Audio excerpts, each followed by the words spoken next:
Welcome to American Education FM, everybody. I'm Dr. Sean Brooks. Ladies and gentlemen, welcome back. It's one of those episodes, again, where there's so much going on and so much here, I think, on the verge of actually happening that I got to start recording or else I'm not going to get this out. But anyway, let me get into this. First of all, just very quickly, the UFC thing was absolutely hilarious. The Michelle Obama's a man comment was perfect.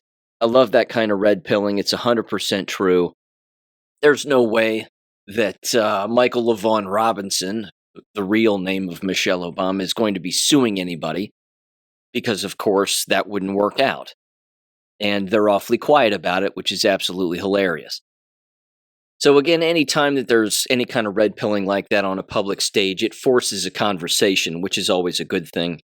Again, this is common knowledge for a great deal of people, but there are so many people who are dead asleep that they hear a comment like that and they just strike it up to an emotional response and say, well, that's disrespectful. I can't believe someone would actually say that because they look, whatever, tall and thin with broad shoulders and blah, blah, blah. And then they don't think about it any further.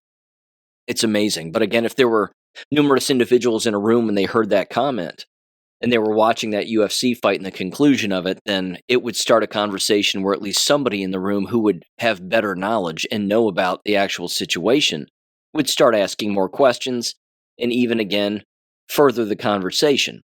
Not to mention, anytime that a person approaches a subject like this, certainly, again, during the Great Awakening, which we're all living through whether we know it or not, is that you would have to ask 10 more questions on top of that one comment. The person would have to say, okay, if Michelle Obama is a man, then what does that mean about Barack Obama? Well, that means that he's gay. And that he's been lying to people, as has, of course, Michelle Obama. And then you would have to say, well, wait a minute, what about their so-called children then? How did the children come into this? Whose children are they? If they're both men and they're both gay, then whose children are they? Again, there are answers to these questions, but a person has to be a thinking person in order to arrive at the fact that ultimately they've been lied to, they've been deceived. And the sad part is that even coming to that realization, some people would be 100% fine with it. I've been lied to by a former president of the United States, his gay whatever that is, and then their fake kids. I've been lied to by the entire nation, by the government, by endless individuals, again, celebrities and everybody else. I've been lied to, but whatever, I don't care. A person who says, well, I don't care, whatever, that's the way that it is, and okay, people lie, and maybe they did it to protect them, and then they start to rationalize why they would actually deceive everybody. Those people are mentally ill. But it's not just that deception either, which again, a thinking person would have to arrive at the conclusion that, wait a minute, maybe I've been deceived about everything. And therein lies, again, the much bigger problem. But that's a real awakening. Again, that's being reborn. And that's recognizing and breaking through this matrix of brainwashing that we've all been exposed to and we were all born into. And some of us, again, think our way through these particular issues. Because again, it's not conspiracy theories, it's thinking. It's critical thinking. Always has been, always will be. So I'm going to put that to the side. Again, I love the comment. I think it's hilarious. And yeah, the simple fact that they're not going to sue should prove to everybody that it's 100% true. Because if it weren't true and somebody made a public comment like that, that's clear defamation. And then, of course, they could sue. But they would also have to prove it. Prove, in fact, that they are not a man. And they can't do that. So it's funny, but I love it. Keep the red pills coming. Okay. There was this, and again, there's so much going on geopolitically here that I don't know exactly where to start this, but I'll make mention of this. There should be stone cold proof here at this point, even to a layperson, that the Iran conflict, quote unquote, was staged to a great extent, that this is something that has been in the works for a very long time, and that this operation has been over with for a very long time. Again, the simple fact that Donald Trump on Flag Day, where American sovereignty was taking place regarding our removal from British rule, along with the UFC fight and the pomp and circumstance and all of that, while making again a deal with Iranians, that all of that was happening on the exact same day, that is not accidental. It's also not accidental that Israel doesn't like any of it. And since we're saving them for last from an operational standpoint, it's becoming more obvious that they don't like it. The other thing that it's exposing, of course, is the simple fact that you have endless Zionists in America who hate this, including those who claim to support Donald Trump and claim to support America, when clearly they don't. They're either Jewish spies or whatever they are, but of course they have massive platforms here in America, because why wouldn't they? They have all the support, they have the money, they have, again, their Zionist backers, the whole thing, the Mark Levins, the Ben Shapiros, all of them. This particular article I want to highlight was written by Chris Manahan on Information Liberation, and it was titled, "Mark Levin, Ben Shapiro Throw a Fit Over Trump Announcing Iran Deal." I'm going to play some audio from these two idiots, and this right here again should prove to everybody that Israel is being saved for last for a very specific reason. It's not just Netanyahu. It is, again, it's full-blown Zionists. These individuals are absolute monsters. The amount of videos that I've seen, again, God bless, it's been at least 12 plus years of me watching videos of the IDF kill innocent children, random people, the sexual assaults, the crime, all of it, including, and I'm going to get to this a little bit later, the business of a Russian fighter jet and an American B-52 bomber crashing, killing, certainly the B-52 incident, killing all of the people on board. And both of those happening on the exact same day after this deal was made. That's not accidental either. And again, Israel has kill switches and saboteurs in place all over the world regarding a number of different things.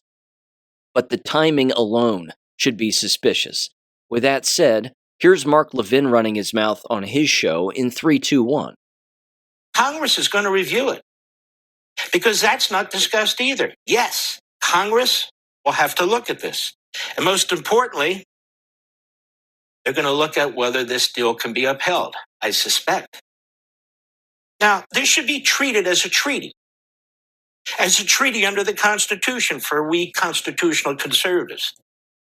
But Obama and Congress, Democrats and all Republicans but one, Tom Cotton, all of them decided not to apply the treaty requirements under the Constitution to the Obama-Iran nuclear deal.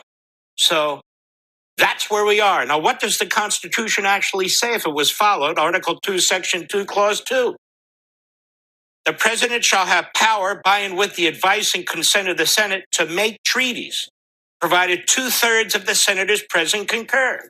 The Senate, 2/3 of the senators present concur. Well, Obama realized he couldn't get that.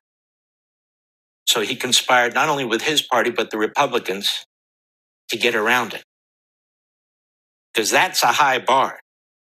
And it's set intentionally as a high bar by the framers of our Constitution to ensure that any arrangement and any agreement with a foreign power is so beneficial to our country that it not only passes with the support of Congress, but we're going to call it a treaty, and the Senate, which represents the states, at least theoretically, can only approve it with a supermajority.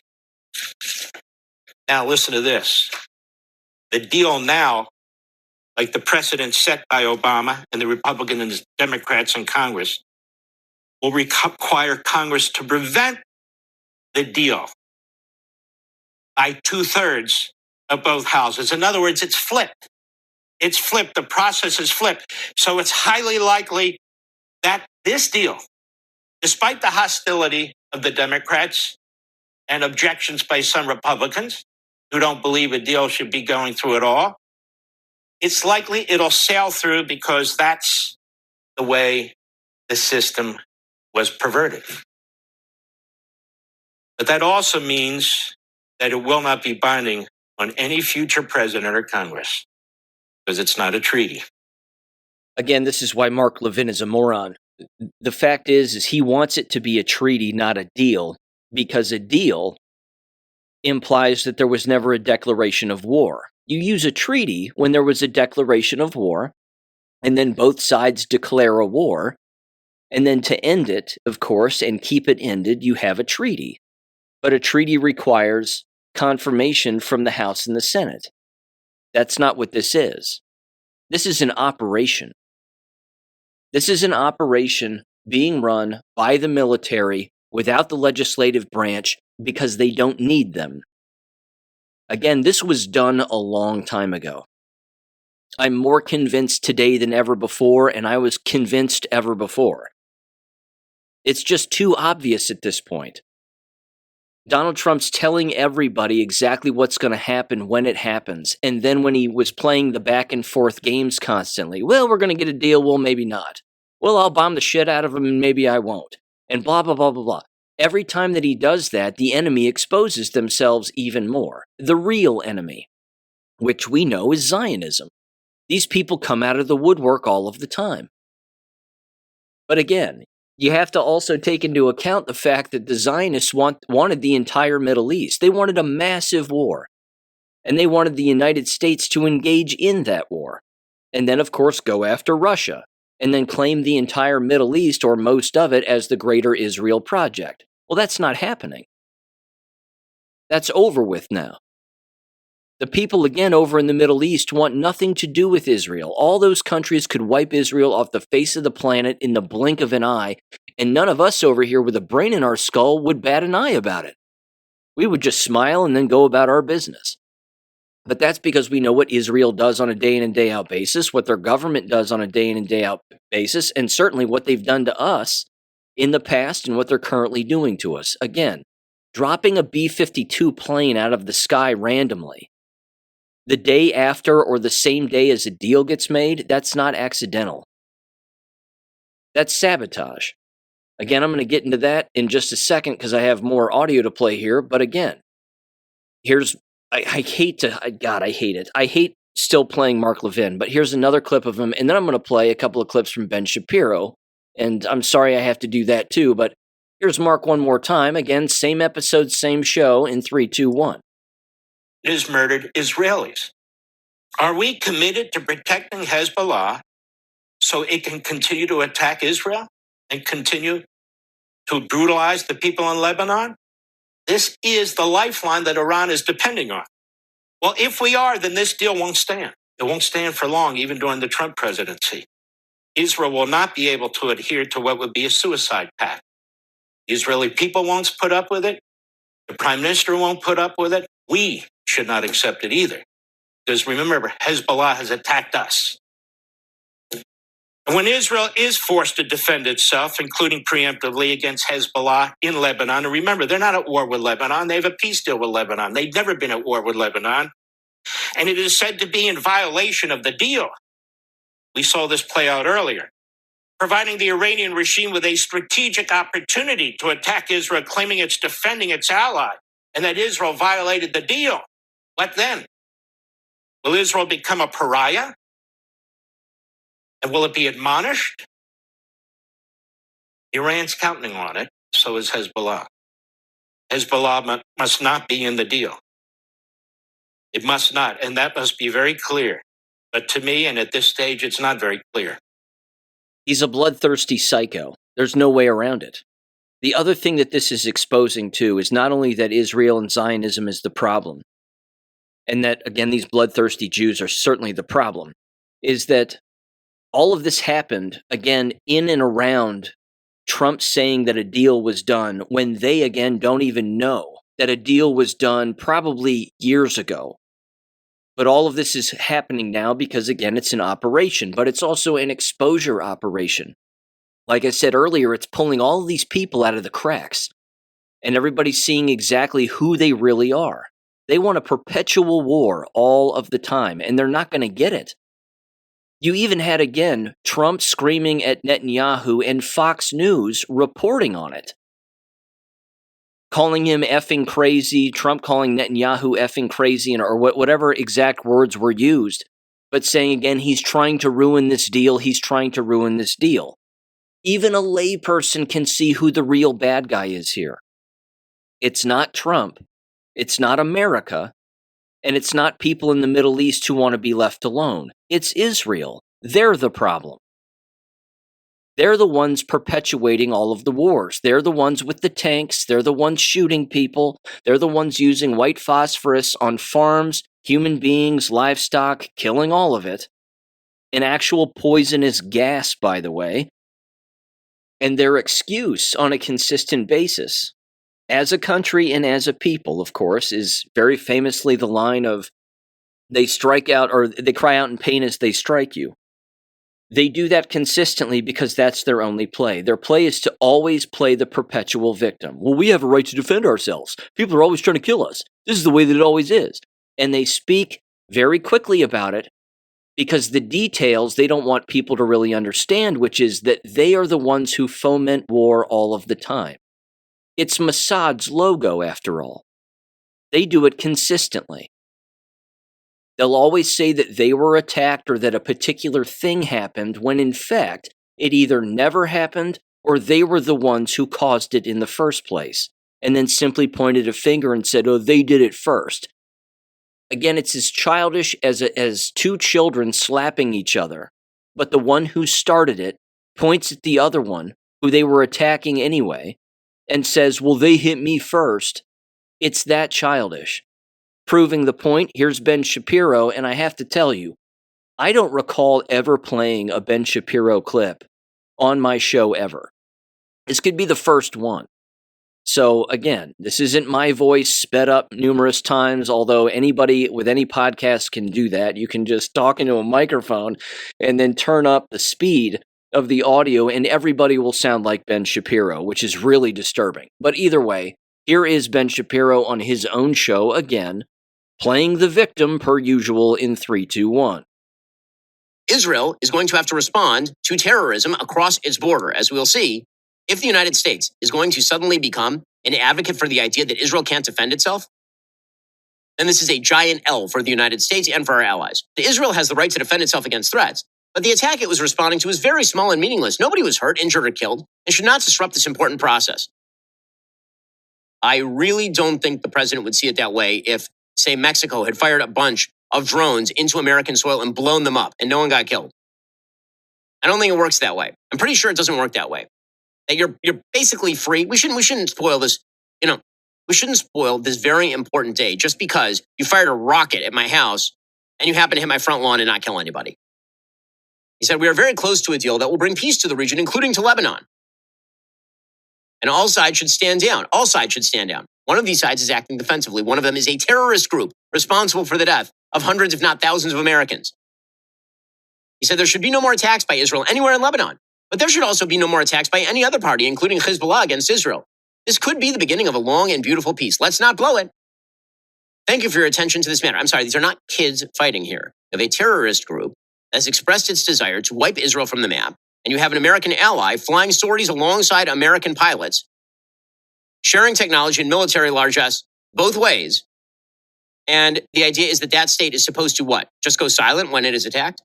And then Trump went to Axios. And again, this is just the kind of signaling that is not useful. It is not good. It does not help negotiations. It looks like weakness. And the Iranians can sense weakness. They can smell it. The president went to Barack Ravid at Axios, who used to be like the Obama cutout. And then he became J.D. Vance's team's cutout over at Axios. And now the president is using Barack Ravid as his cutout. And the president went to Axios and he said that he was shocked when his advisors called him to brief about that Israeli strike in Beirut. And he fumed at Netanyahu, quote, it is so bad I couldn't believe it. An hour before we're supposed to sign the deal. Trump acknowledged that Hezbollah attacked Israel first, but stressed it didn't cause any damage and nobody had been killed. Why did Bibi have to do an effing attack? I was so pissed off. I let him know. He has no effing judgment. I let him know that. And then he said the same thing to the Wall Street Journal. Bibi shouldn't have done that. I didn't like it at all. They fired a couple of small missiles and missed their mark by a lot. They have to fire back, then he'll fire back, then the whole thing never stops in the Middle East. So we are now back to what? Cycle of violence nonsense? That suddenly there's no difference between Israel defending itself and Hezbollah firing missiles and rockets? at Israelis in Israeli territory? Okay, this is the problem. If you keep sending the signal to a terror-backing regime that chants death to America, that you want to deal with them so badly that you're going to tell our allies in the region to stand down, you are giving them an enormous amount of forward momentum. And that is a huge mistake. I fully understand that there are people who would listen to this and say, well, Sean, you're basically, again, guilty of this also, this point that I'm about to make now. And I would say, no, I'm not. And here's why. I know that I know nothing, which allows my brain to consistently look for patterns of behavior, words that people use consistently, and then events that actually take place, while also understanding that what we are presented in one time, in real time, might not be the thing that's happening in real time. But the people like Ben Shapiro always talk as if they have it all figured out. They have everything in a certainty. Mark Levin, a lot of these people. Again, the chutzpah, if I may, the chutzpah that they have to openly say that this is a good deal, this is a bad deal, this is a good decision, this is a bad decision. They have no access to what the President of the United States and the military has access to. They have no access to that information. Because when you give them factual information, they dismiss it immediately and call you names, an anti-Semite conspiracy theorist, among endless others. This is their pattern of behavior. But they always talk in certainties. I'm 100% certain that this is a bad deal. I'm certain that this is happening this way and blah, blah, blah, blah, blah. And this is going to be bad and this is going to be this way and it's going to be that way. They don't know what the F they're talking about. Neither one of them. About anything, frankly. It's amazing. But they're showing everybody how bloodthirsty they are. Here's the other group of people also who are dead quiet right now. All of the individuals who were consistently screaming at the top of their lungs, and there are many of them, consistently saying that Donald Trump is a puppet of Netanyahu. Where are all those people now? Are they saying that now? When Donald Trump openly comes out and has it reported across endless media outlets, including Axios and Fox News, that Netanyahu has the worst effing judgment, that he doesn't know what the F he's doing, that he's trying to ruin this deal and blah, blah, blah. Does that sound like what a person who is a puppet would actually say of the person who's controlling them? I don't think so. That's not what this is. Saving Israel for last, we're living through it right now. Very famous Q response in a Q post. The idea here is to wake people up to who the real enemy is. You could do it. You could get on primetime television, break into your regular scheduled programming for a message from the President of the United States, and he could openly say, Israel is the problem. The Prime Minister is the problem. Their government is the problem.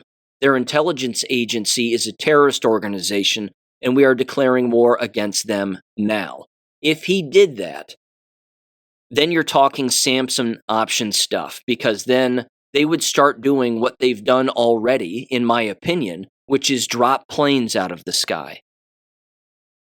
Now, I have this piece of audio that I also found on one of the chat boards that I frequent, and here's what it is. I'll describe it before you hear it, because again, the accents are heavy.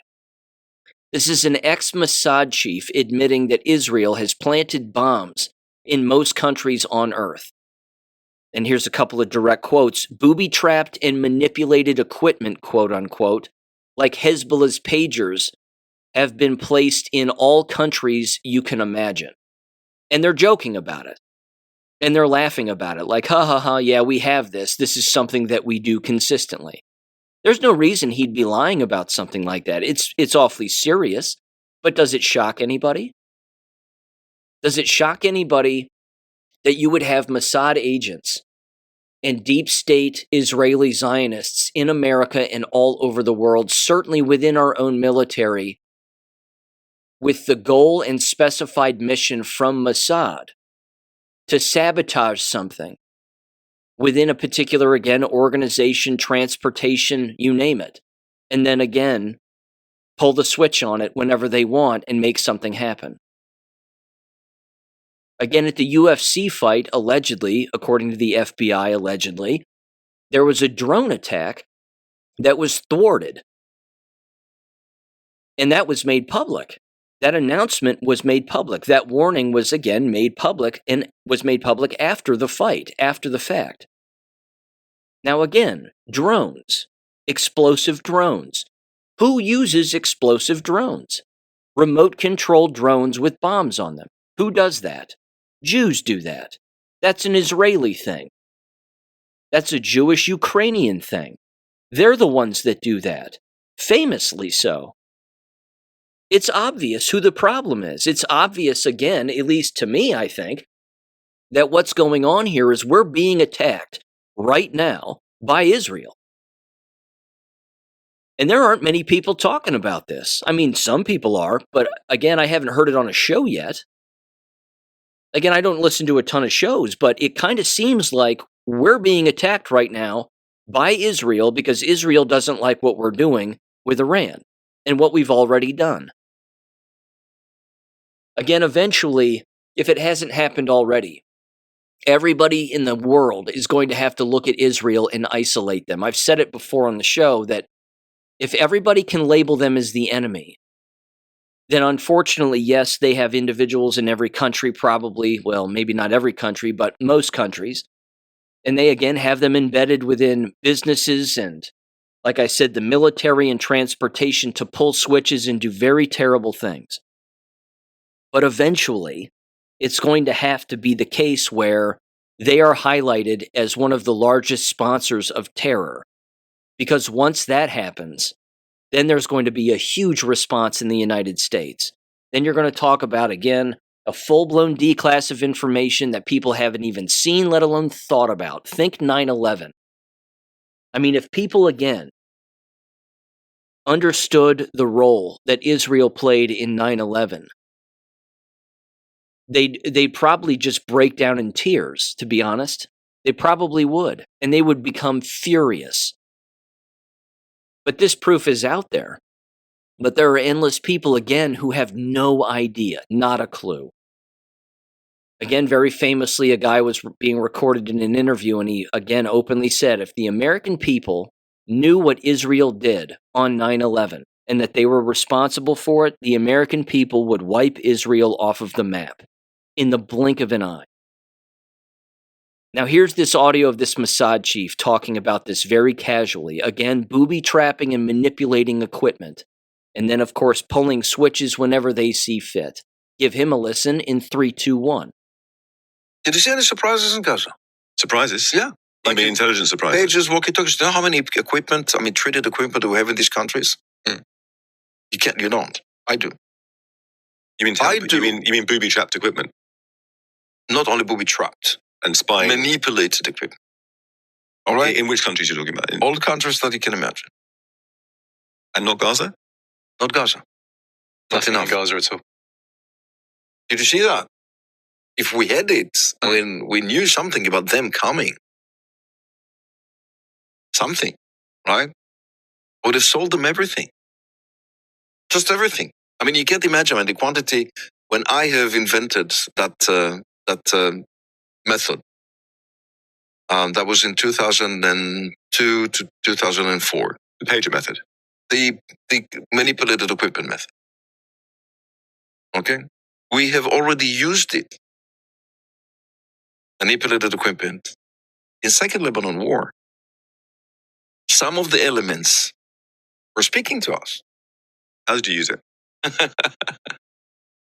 On a glass of water. We can get some brandy. He can tell you, but he didn't. I know it's an early morning in London. I mean, I don't think that is the case. But how did we do it? I tell you. The clip ends there. Again, laughing, joking. Do you want to drink a glass of water? So they poison people. That's an open admission. Manipulating equipment across all facets of society, certainly military equipment. Why wouldn't they?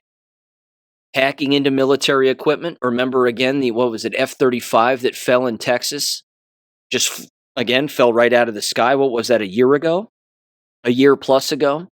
Pilot ejected, plane just, landed, exploded, and that was that. If you can hack these vehicles and you can hack, again, all of this military equipment, why wouldn't Israel want to do that? Again, they hate the United States. They hate us. And they're embedded here, which is the problem. And they, of course, have politicians in their back pocket all of the time. Now, again, here's another take on this. And this is what, again, some Israelis certainly think of us. This is DD Geopolitics on X. And they said the following here. Israelis on Telegram in response to the B-52 crash and death of 8 Americans. Quote, unquote, they deserve it. I hate the United States no less than Iran. Quote, we just started, dear Americans. The blows have only just begun. Another one said, it's okay anyway with leadership of rabbits, it's worth nothing. I don't know what that means. It says, there is a law and there is a judge, is another comment. Another one said, the strongest country in the world, ha, and they deserved it. And then again, they were the ones that went on and said, the United States is, again, I hate them no less than Iran. Again, these are just some of the comments, but this right here, again, is the issue. Zionists and Jews in Israel cannot stand Americans because we are of European heritage, European history, and this is our country, and by and large, we're white. They can't stand us. And they openly say it, and no one bats an eye. This was also posted again on greatawakening.win, that particular story, and the people in the comments, and there were a great deal of comments, 54 comments.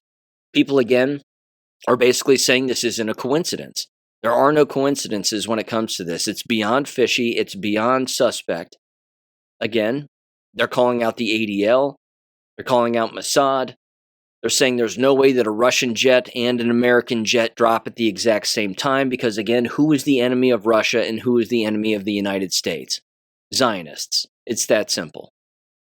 And I have to mention this, again, similar context, but this is, again, a typical reaction that, again, many Jewish individuals have toward others, which is hilarious and terrible at the exact same time. But you had the story, again, of this 19-year-old Cornell University student, Austin Franco, again, set to graduate in 2028. He's apparently studying industrial and labor relations, and this is Grok's breakdown of, again, what's been happening to him recently. And it says he gained brief public notoriety this month for an anti-Semitic, quote-unquote, message sent during a summer internship application process. The incident, again, back in May and then into June of 2026, Franco applied via the Handshake platform on May 26 for a growth sale role at FID. Verified, I guess is what it's called. Also styled Verified in Exchange, a New York-based real estate startup founded in 2025 by brothers Gabe Einhorn, CEO, and Aiden Einhorn, both Jewish, of course. And it says that the company helps verify renter identities to reduce fraud and match qualified tenants with landlords. Now, again, you can't even make this up. This is funny.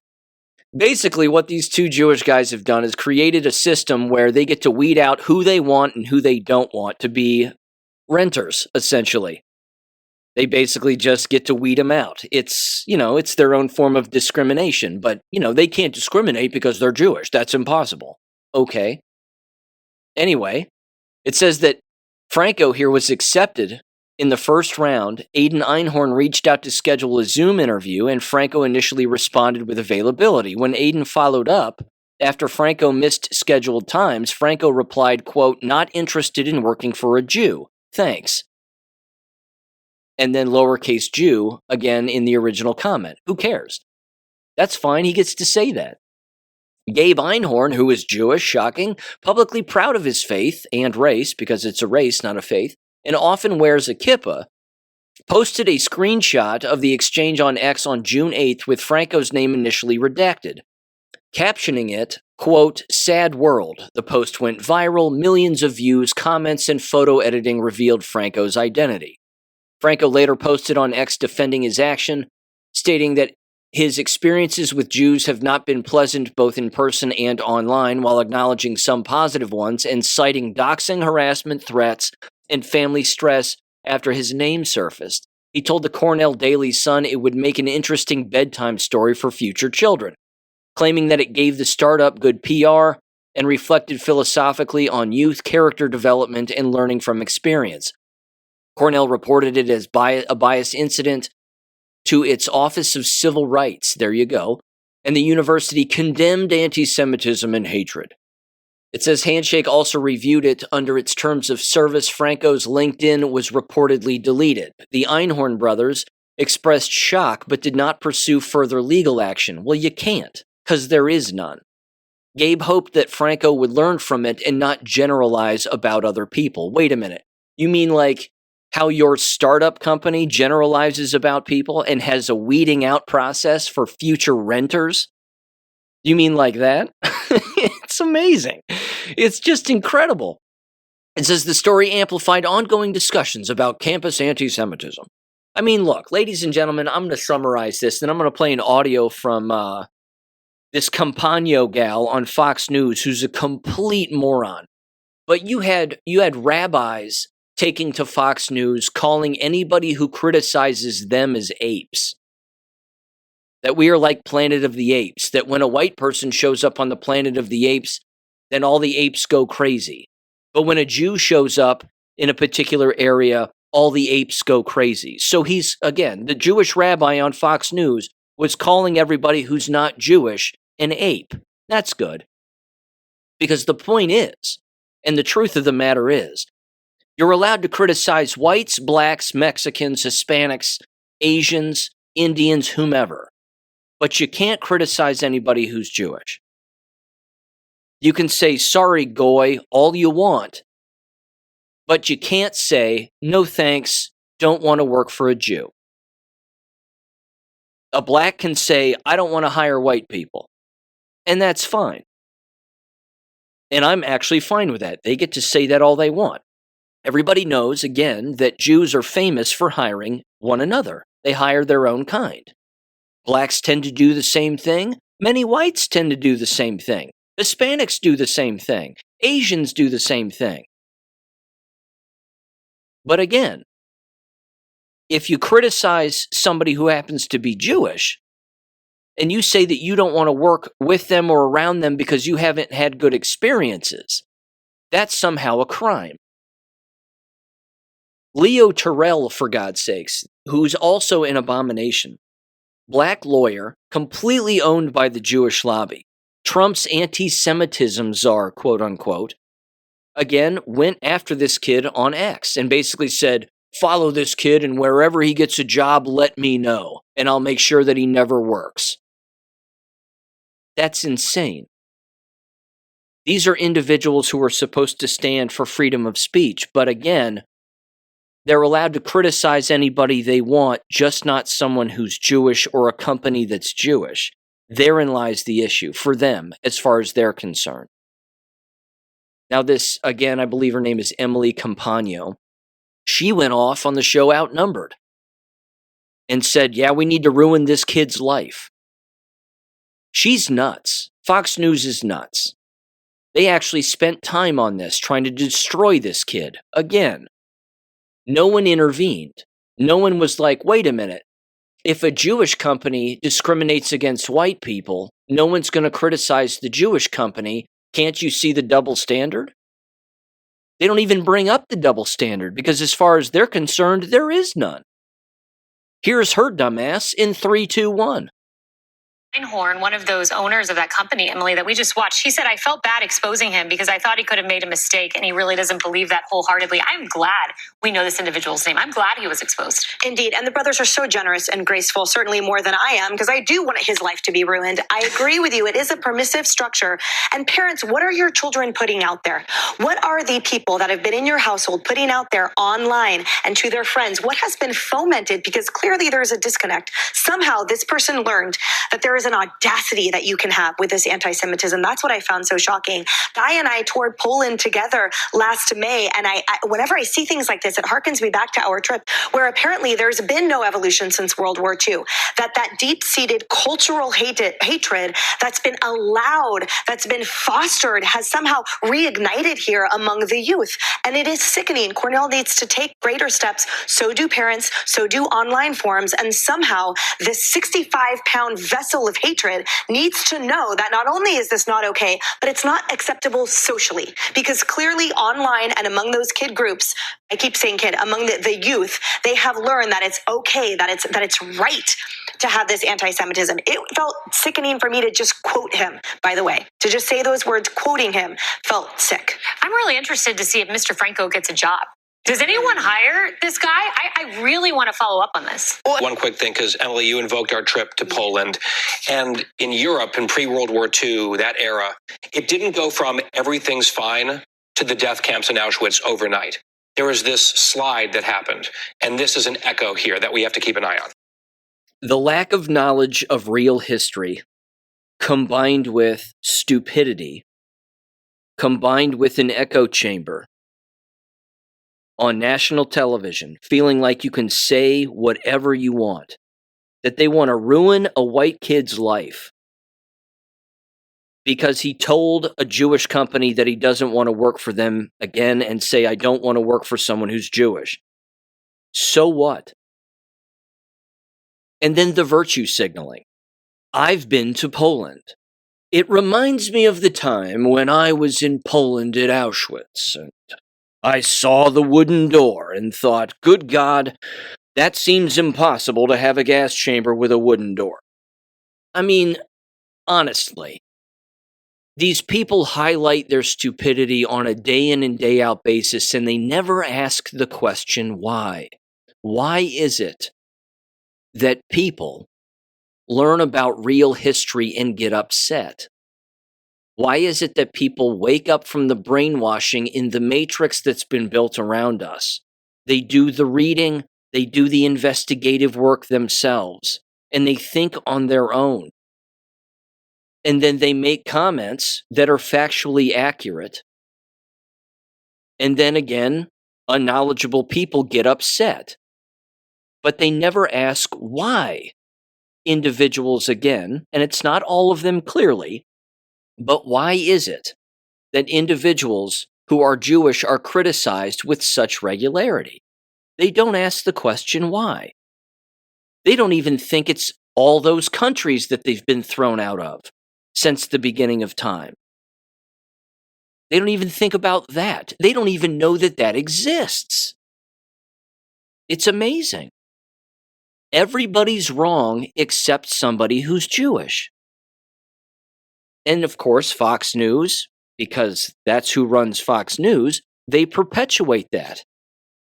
But this is a slide that we're going to have to pay attention to and keep an eye on. We need to keep an eye on this anti-Semitism because it's just getting out of hand. And I don't understand all of the youth acting this way and saying these things. What do you mean you don't understand? Of course you don't understand. You don't understand because you don't read books. You don't understand because you have a grade school education. I don't care if Emily Campagno has a law degree or not. She's an idiot. Because they're all idiots on that stage. They're always idiots. They can't have you or me on that stage sitting there correcting all of those people on that stage on national television, making them all look like the fools they are. It would delegitimize the entire program. But that's the point. It's programming. That's why they call it television programming. It's brainwashing. And people are waking up to it, which is why no one watches that stupid show and listens to those stupid women with their really attractive long legs. They have to use their legs. It's not their brains that are selling that program. It's pretty obvious, isn't it? I mean, again, they're all dressed like hookers. Every single one of them on that stage is dressed like a hooker. At least Emily Campagno dresses like a hooker. I mean, sometimes some of them, again, wear long pants and They don't expose their legs and they wear a blazer and whatever else. I mean, they look a little more professional, but Emily Compagno goes on there in a red dress with red heels, like, again, she's about to hit the bricks. It's just nuts. But that's always been Fox News. I mean, shit. Look at the way that Emily, what's her name? Megyn Kelly. Look at the way that she used to dress and still dresses. I mean, good God almighty. It's not her brains that are selling anything. She's a gossiping hooker. Maybe I should just title the episode that. Maybe I should just title this episode Gossiping Hookers, because that's basically all that it is. I feel terrible for the kid. But he doesn't care. He doesn't care. He'll be fine. He'll be 100% fine in the future. Somebody will hire him who understands exactly what he's talking about. He'll get a job just fine. He'll start his own business, be 100% fine. It's a non-issue. They're trying to get everybody in America to never criticize somebody who happens to be Jewish. Fox News loses its mind when the LGBT tranny crowd goes after someone who doesn't want to bake a cake for them. And they side with the baker. But when somebody criticizes somebody who's Jewish, all hell breaks loose. The guns come out, the artillery. We're going to find him and we're going to ruin his life. I've been to Poland and I've been to Auschwitz. I know everything. Shut up, hooker. No one cares what you think. It's amazing. They're completely illiterate. They're just illiterate. And even illiteracy, by the modern definition, which is you don't know the world you live in, because you don't know the truth, because you're brainwashed. Again, it's inadvertent red pilling. They don't know, as Fox News, that they're actually red pilling endless people.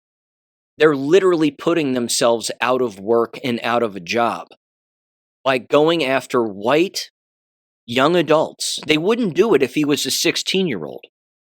They wouldn't touch him with a 10-foot pole because, again, it would be the Nicholas Sandmann case all over again. But conservatives, quote unquote, on news channels like Fox News have no problem going after an 18, 19-year-old simply because they're a legal adult. It's the same play. There's just a legal statute by a few years that keeps them from doing that. Actually, 2 years in that particular case, because he's 19 years old. It's astounding. Again, people who have, well, I should say this, people who claim to have style have zero substance. That's typically the case. And people who are focused on style have zero substance. Emily Compagno, again, is a hooker. It's that simple. She has no substance. She relies on style, so she thinks. But she doesn't understand, again, that she just looks like a hooker and has no brains. It's too bad. But, yeah, people aren't falling for it, which is nice. Again, people are pushing back against Leo Terrell, and rightfully so, because, again, he's another Jewish puppet also. It's terrible. If he had any idea, any grasp of real history and what Jews have done to blacks throughout the entire world, he wouldn't be the anti-Semitism czar. He wouldn't be. He would have a castle exposing what they've actually done to blacks and Africans and slaves and the whole thing. But he doesn't know. He's too busy, again, getting the tour. He's too busy being wooed by the Jewish lobby. Again, he went from being completely irrelevant and being a consistent Fox News contributor to all of a sudden being the anti-Semitism czar and getting a job and getting paid. He's an old nobody. But that's Fox News. They're nobodies and they're hookers, and they don't know what the hell they're talking about. God, there was something. I'm going to forget this. I should have written it down. It was so funny. Bear with me here for just a second. Mark Siegel, very famously one of their COVID Jewish doctors, TV doctors, who's consistently on Fox News. We're going to bring in Mark Siegel and ask him what he thinks and what every human should do. And then all of a sudden, everybody's just supposed to bow down to Mark Siegel. Keep in mind, very famously, and I played the audio on the show, this was the guy who wanted the non-vaccinated people who weren't vaccinated with COVID shots, children, to walk around schools. and have a badge on their shirt that said, "I'm not vaccinated" or "unvaccinated." He said it very famously on Tucker Carlson's show. And Tucker Carlson looked at him like, "You're effing crazy." And he said, "Yeah, I don't agree with that, Dr. Siegel. I just don't." "Oh, this needs to happen. This is important." I mean, he's nuts. But the other day he was on, again, eating lunch, minding my own business, turned it on and was like, all right, I'm going to see, again, what these idiots are saying. Sure enough, he's on there and they bring him on for something. And they ask him again, I forget the exact topic of discussion. It was something medical, some kind of a procedure or a medicine that people should take or whatever. And I openly said out loud to myself, I said, oh, he's going to agree with this, and you shouldn't. You should do the exact opposite of what he's about to say. Here it comes. And he said it just as I knew he would. When, in fact, the answer is the exact opposite. Again, I forget the exact thing that was being discussed, but this is exactly how predictable these people are. Because, again, they're in the television programming business. I'm a guest on Fox News. I'm a doctor. I'm Jewish. You should listen to me and everything that I say. If everybody listened to what Dr. Siegel suggested, they'd be dead. And the number of people who have listened to what Dr. Siegel has said and have done it are dead. They're now dead. And he just keeps smiling, and Fox News keeps having him back on. Take the GLP-1 shots. Take those shots as much as humanly possible. Certainly if you're diabetic, what could possibly go wrong? Get your COVID shots. Flu season's here. Keep sticking needles in your body. Blah, blah, blah, blah, blah. It's amazing. It's absolutely amazing. But, you know, it's Jewish doctors and hookers. And hooker lawyers. I don't know. I don't know what else to say. That's Fox News in a nutshell.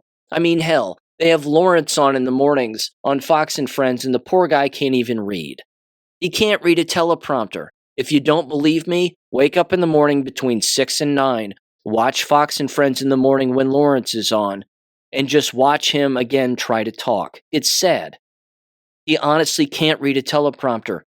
He comes across words. We're all guilty of it. We've all done it, myself included.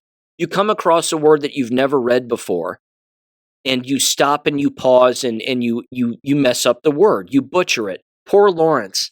He butchers words all the time that are basic words in the English language. Because clearly he doesn't read. And clearly he has a hard time reading a teleprompter. But again, he's a DEI hire. And Fox News got rid of Steve Doocy by and large, pushed him into irrelevancy, because he always was. But either way, they replaced him with a guy who can't read. It's a joke. But anyway, that's my Fox News rant. I feel bad for the kid, but not really, because he'll be 100% fine. So, good for him, yeah. But again, exposing individuals like that because of things that they say, that's an old Bolshevik Jewish tactic also. They criticized me. Now I'm going to ruin them. Well, who created that tactic? They did. Here's something else they created. Human trafficking. I meant to mention this in the last episode, and I didn't, but this is massive. Operation Bad Habits. You've probably heard of this. Here's the grok breakdown of this. Again, this is in Marion County, Florida, just north of Charlotte County, where I used to live. I used to golf in Marion County, for what it's worth. Very rural county. Lots of Mexicans, but hey. It is what it is, and they have a human trafficking problem, go figure, and you're not going to believe who is involved. If you said school teachers, you would be correct. Operation Bad Habits was a major undercover sting operation led by Marion County Sheriff's Office in Ocala, Florida, from June 1st through the 6th of this year. It's described as the largest internet crimes against children operation in the county's history, resulting in the arrests of 58 individuals, and reports cite 52 to 58 due to ongoing processing. Law enforcement officers posed online as children aged 7 through 15, or as parents and guardians willing to traffic their own children. Suspects engaged in sexually explicit conversations, often after being told that they were communicating with minors. It says many arranged meetings for sexual activity and traveled to premeditated locations in Marion County, where they were arrested upon arrival. It was not a raid on a pre-existing physical child trafficking ring or organized network. Instead, it targeted online predators soliciting sex with minors, with some cases involving attempts to purchase children, leading to human trafficking charges. Agencies involved included the U.S. Marshals Task Force, Homeland Security Investigations, Florida Department of Law Enforcement, Florida Highway Patrol, Polk and Columbia County Sheriff's Office, Ocala Police Department, and others, including the Office of Statewide Prosecution and 5th Judicial Circuit State Attorney. Parents, school teachers, coaches, and others with regular access to children were among those arrested. Legal and illegal immigrants, a high school student, a 16-year-old Kingston McAllister is their name, from Ocala, and someone by the name of Ashay Shakes, probably not white, 31 years old, a second-grade teacher at Fessenden Elementary School on a work visa. His employment ended prior to the announcement, and there was also a Wyatt Berenstein, every single time, 27 years old, a youth football coach. The charges were use of a computer to seduce, solicit, and lure children, traveling to meet a minor after using a computer to lure, unlawful use of a two-way communication device to facilitate a felony, transmitting material harmful to minors, contributing to the delinquency of a minor, drug possession, cocaine and marijuana at least, probation violations, weapon-related offenses, and, of course, human trafficking.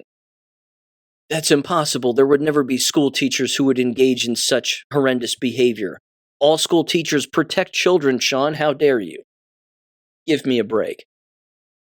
Case in point, this next story. Absolutely disgusting, and you should throw this person into a wood chipper. This is from Libs of TikTok, and I'll give you all the descriptions here and specified details. Denver Public School Board just voted unanimously to dismiss an LGBTQ teacher, Jennifer Honka, after she reportedly made female students kiss each other and graded them on it. You heard that right. Jennifer Honka was a French language and culture teacher at Northeast Early College, a Denver Public Schools high school in the Montebello neighborhood, who was fired in May of 2026 for incompetence and neglect of duty. She had 24 years of teaching experience, 8 at this school, and had previously received strong evaluations, including multiple distinguished ratings, quote unquote. I'm sure she was. Key allegations here: kissing skits as graded assignments. This apparently happened during the 23-24 school year as complaints started to surface formally, which happened later. So yes, horrible things happen years prior to actual formal complaints. It's not a new thing. Honka had students perform French language role-playing skits, including ones titled "The Neighbors Saw Everything," quote unquote, and "The Boring Kiss." The latter script included multiple directed kissing moments between characters. Students reported that these skits frequently or always involved same-gender pairings, particularly girls kissing girls, despite a roughly even gender split in the class. One student testified she could not recall boys being chosen as actors. Shocking, because she's a lesbian, and she's getting off on this. Again, people will go back to this school, even with them gone. They'll go back because they think that it's just her that's the problem. No, it isn't just her. It's the entire business. As far as the pressure and grading was concerned, participation in bi-weekly skits affected grades. A classroom rule posted by Honka stated, quote, "The answer is always yes," unquote. This is called sexual grooming. Illustrated with examples like putting phones away or being respectful, which students felt pressured them to comply. Some students said that they were uncomfortable, received zeros for refusing, or walked out. One student kissed another at Honka's direction and later shared a meme among peers captioned something like, quote, "She makes girls kiss," unquote. After which her attendance dropped sharply. Another student was reportedly asked to kiss 3 girls in one skit. Honest to God. There were claims of opting out, apparently. It says Honka maintained that students could opt out. For example, they could blow a kiss, use a fist bump, or pretend, and that she did not force physical kissing. However, the administrative law judge found that the script choices, public setting, grading pressure, and classroom culture made genuine opting out difficult, forcing students to publicly express discomfort or consent around a, quote, personal and sexualized activity. It goes on, it says that Honka shared sensitive personal details with classes. Of course she did, because this is what you do when you're sexually grooming people, including her history as a victim of child abuse, proving yet again that that's what creates gays. It's true, ladies and gentlemen. Struggles with infertility, conceiving her son via IVF with a sperm donor because, again, she's gay. Suicidal ideation such as impulse to drive in front of a semi-truck, and being a lesbian active in the LGBTQ+ support groups. She's insane, ladies and gentlemen, and a school teacher. See the correlation? One student with their own suicidal ideation walked out. The judge called this reckless and disregarding of potential trauma to students. No kidding. Complaints emerged in April of 2024 when students confided in other teachers, such as a chemistry and English teacher. The principal filed a report with the Denver police as a mandatory reporter and multiple accounts, but no criminal charges were filed. No staff witnessed actual kisses. Honka was placed on leave starting last February in 2025, and paid leave ended in December of 2025. The district investigated and recommended termination. Honka appealed under Colorado's Teacher Employment Compensation and Dismissal Act. Administrative Law Judge Keith J. Kirkabell, conducted a hearing in March of 2026 and issued a recommendation on April 30th of 2026 supporting dismissal. He found a troubling pattern of poor judgment, quote unquote, noting that skits had little or no educational value, despite the general idea of using role play for language learning. Yeah, 'cause they're insane.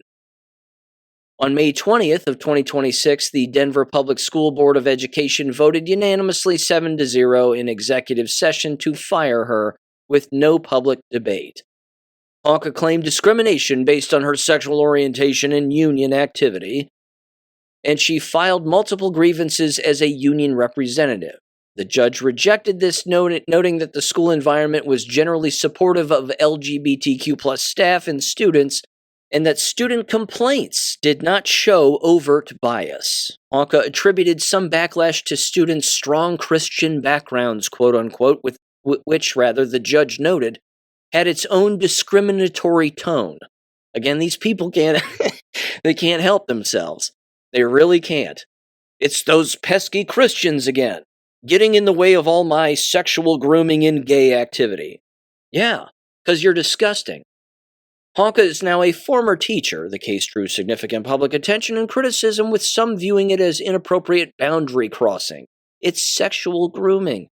That's what it is. Take her teaching license away. Again, it shouldn't shock anybody that this happens.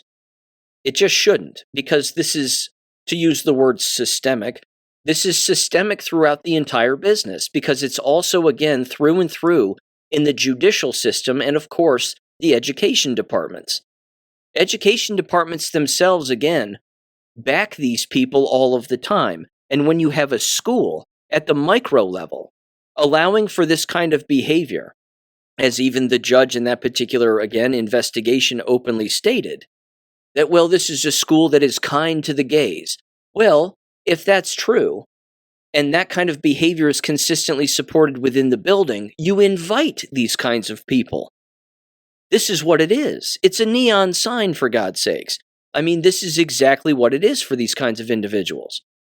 Case in point, this is from the Daily Signal, and this should prove it from the judicial standpoint that they try to skirt the law as much as humanly possible to sexually groom and again, assault minors on a constant basis. Probe finds Biden Education Department defied courts to push gender ideology in schools. To summarize it, they tried skirting the law to get sexual predators in whatever bathroom they wanted and minors in whatever bathroom they wanted, regardless of the known consequences.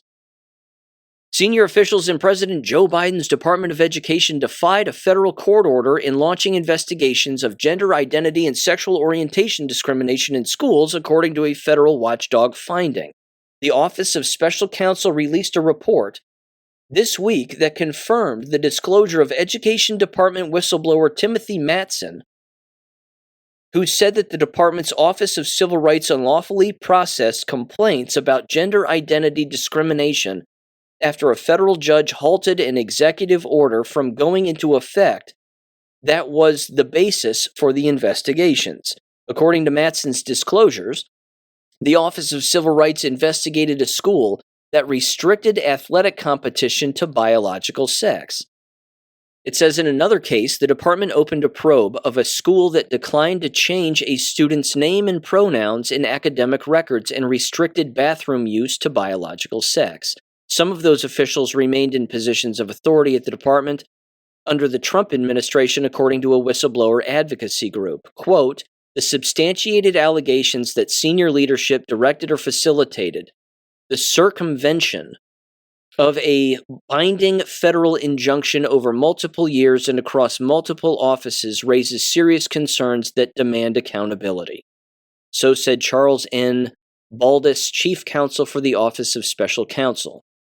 Quote, while the Education Department has outlined some corrective steps, I believe the more robust action is required to ensure accountability and prevent reoccurrence. Department officials followed President Biden's executive order in processing these complaints, but this was contrary to a federal court injunction. On his first day in office, January 20th of 2021, Biden signed an executive order expanding Title IX protections to cover gender identity and sexual orientation. Title IX is a law that blah, blah, blah. No person shall be excluded from participation in discrimination. We got it. Again, they were slow rolling all of this because they wanted all of the bathrooms to be gender neutral. They wanted as many sports to be gender neutral, which, as we all know, invites in violence of all sorts. Sexual violence, physical violence, intimidation, normalizing all of that, and then, of course, rewarding the buildings that were implementing it. That was their ultimate goal, and they were doing that. Again, it's right up there with saying, how do you sexually groom people for sexual assault without saying you're going to sexually groom people for sexual assault? This is what you do. And, of course, people need to be held accountable, per usual, all of them. There was this quote. It says, the Office of Civil Rights defied a direct federal court order and continued to target schools for lawful policies. Unfortunately, however, staff in senior supervisory positions who aided, abetted, and quietly complied with the illegal actions are still in positions of authority. The federal government needs to hold them accountable. Yes, at the federal level, no doubt about it, because they were slow rolling all of this. Again, the sexual grooming and the fraud in the business of education is blinding.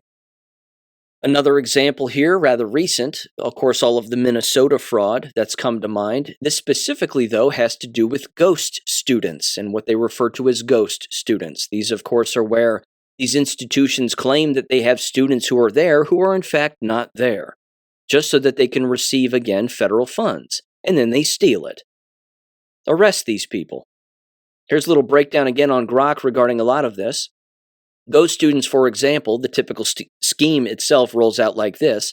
They enroll in accessible programs, especially open enrollment community colleges. They submit a free application for federal student aid, or a FAFSA, with fake or stolen details. The financial aid disperses to the school for quote-unquote tuition. The fundraiser pockets any refund balance. The student, quote-unquote, may do minimal work to avoid early detection, or they vanish entirely.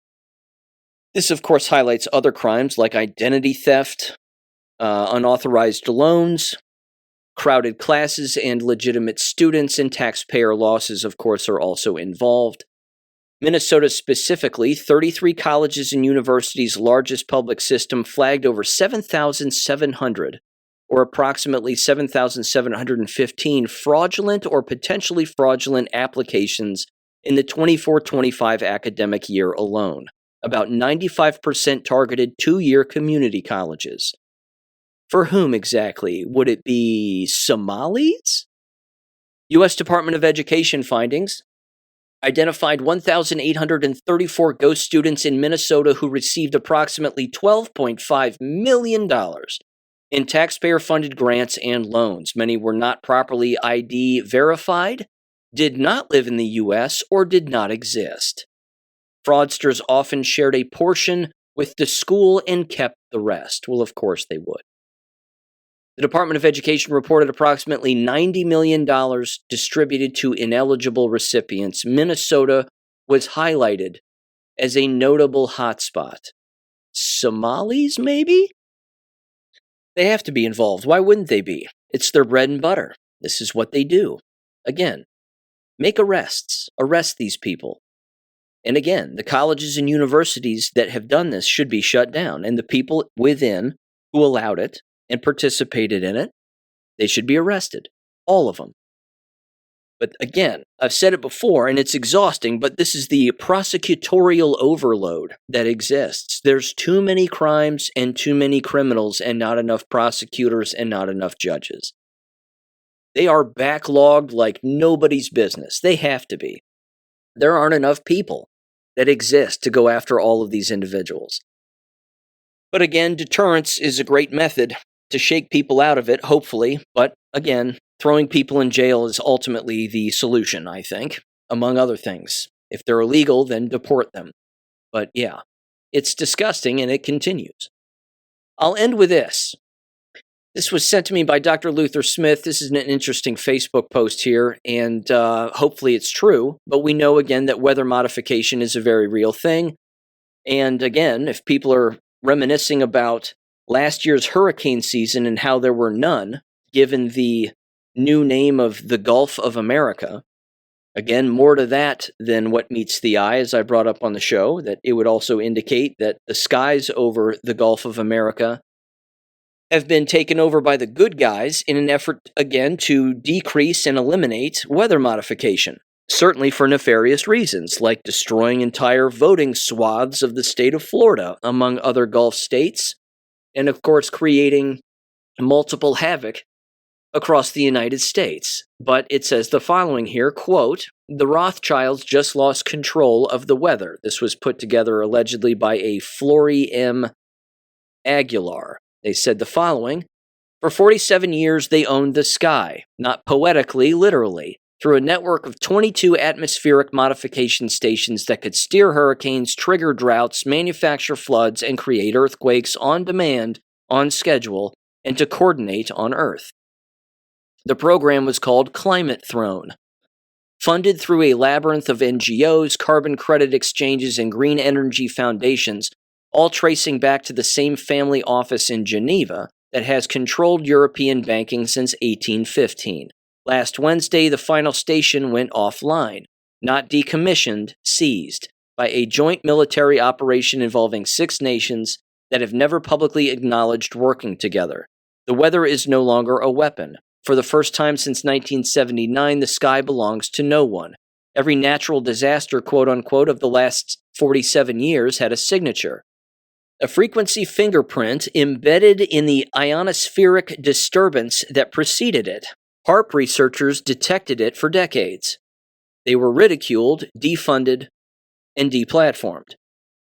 They were right about everything. Hurricane Katrina, for example, frequency signature detected 72 hours before landfall. The storm's path was adjusted 3 times, each adjustment corresponding to a transmission burst from a station in the Caribbean that was listed as a, quote, marine biology research center, unquote. Sure it was. The 2010 Haiti earthquake, very famous one, identical frequency signature originating from a station in Venezuela that was disguised as a telecommunications relay. Ah, Venezuela again. There you go. Another reason for that operation. The 2011 Fukushima earthquake, signature traced to a naval vessel operating in the Pacific under no flag. The vessel's registration obtained through QFS maritime tracking, maritime law yet again, belongs to a shell company in the Cayman Islands. The company's sole director, a Rothschild family trust. It says they didn't predict disasters, they ordered them. Why control weather? Because weather controls everything. Food prices, insurance markets, government stability, migration patterns, election outcomes. A drought in the right country at the right time collapses a government. A flood in the right region at the right moment creates a refugee crisis that destabilizes a continent. A hurricane hitting the right city before an election changes the result. They didn't need armies. They didn't need assassins. They needed rain or the absence of it in the right place at the right time. $4.2 trillion in national disaster quote-unquote damages since 1979. Insurance payouts flowing to reinsurance companies owned by the same family that caused the disasters, betting on the destruction they created, collecting on the suffering they manufactured. The 22 stations are now under Alliance military control. The technology isn't being destroyed, it's being repurposed, not as a weapon, as a restoration tool. It says deserts that were artificially created through 40 years of suppressed rainfall being reversed. Agricultural regions that were systematically droughted to create food dependency being restored. Ocean currents that were disrupted to alter fishing economies being normalized. The planet's weather is returning to its natural state. For the first time in half a century, the rain will fall where it's supposed to fall. The sun will shine where it's supposed to shine. The seasons will behave as they did before someone decided to play God with a frequency transmitter. Climate change was real, but it wasn't caused by your car. It was caused by 22 machines owned by one family, and those machines are now silent. It wraps up and says, they blamed you for the weather they manufactured, they taxed you for the carbon they weaponized, the sky is free now, and so is the truth. Every natural disaster, quote-unquote, you mourned, was a business decision. Unquote. And yeah, of course, it killed people. And that's, again, the biggest problem. It was a murder weapon. So I hope this is true. It's a nice read. But time will tell. Still chemtrails in the sky after all. Those can't necessarily be doing good things, but those still exist. So weather modification in places where there doesn't necessarily have to be weather modification is still ongoing. But yeah, I'll be 100% convinced when the chemtrails go away permanently in the United States. And there's even been reports, of course, of these states banning chemtrails altogether, and yet they still exist within those states like Tennessee. So, I don't know. This is one of the more obvious things that we'll be able to witness. Again, if hurricane season turns out like last hurricane season, then that's clearly something that we can observe. And again, if you can turn these storms away once they're developed and you can minimize them, which we know that you can, and you can eliminate them before they become big, and of course hit landfall, all the better. I have no doubt that that is an actual thing and that that actually occurs. Ample proof out there that that is the case. Okay, I'll leave it there, ladies and gentlemen. Thanks for listening as always, and I'll catch you on Friday. Peace. Thank you for listening to American Education FM. Make sure and check out AmericanEducationFM.com for more information. Take care and God bless.